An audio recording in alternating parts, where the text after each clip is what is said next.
अजीत जी, किशनगंज हम सभी जानते हैं मुस्लिम डोमिनेंट इलाका है और क्यों परेशानी है एआईएमआईएम को वो समझ में आ रहा है। हाँ हाँ, वो जो कह रहे हैं वो तो कतई परेशानी नहीं है। बिहार में पर कैपिटल लैंड होल्डिंग सबसे कम है और कहीं भी किसी भी प्रोजेक्ट के लिए ज़मीन ली जाएगी तो वो खेती की ही ज़मीन होगी। बिहार में कोई बंजर ज़मीन नहीं है, बिहार में कोई बहुत बड़ा पहाड़ी का इलाका नहीं है, बिहार में रेगिस्तान नहीं है, बिहार में खेती की ही ज़मीन है और हर ज़मीन ऐसी है जिस पर 3 फसल होती है। तो किसी भी प्रोजेक्ट के लिए आप ज़मीन लेंगे तो खेती की ही ज़मीन होगी। इसलिए ये बात बिना मतलब की है कि आप खेती की ज़मीन ले रहे हैं। आर्मी का कैंप बनना इसलिए जरूरी है कि वो स्ट्रेटेजिकली बहुत इंपॉर्टेंट जगह है, बहुत इंपॉर्टेंट लोकेशन है वो।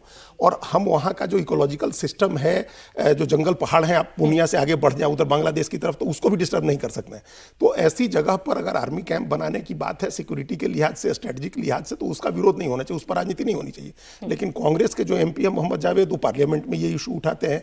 ये जो तौसीफ अहमद है, ये बहादुरगंज के एमएलए हैं और ये जमीन जो ली जा रही है वो वही बहादुरगंज और कोचाधामन जो किशनगंज के उसी इलाके में ली जा रही है जहां ओवैसी के लोग एमएलए हैं।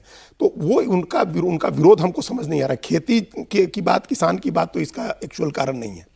वो क्या इस वजह से वो उनको कोई परेशानी हो रही है, भाई आप सुरक्षा चाहिए है, घुसपैठ रोकना है, बाहरी लोगों को नहीं आने देना है, तो फिर मिलिट्री का कैंप बनने देने में वहां क्या दिक्कत? सुरक्षा भी चाहिए और कैंप भी नहीं बनने देंगे तो ऐसे तो नहीं होगा, इसलिए ये चर्चा जरूरी थी।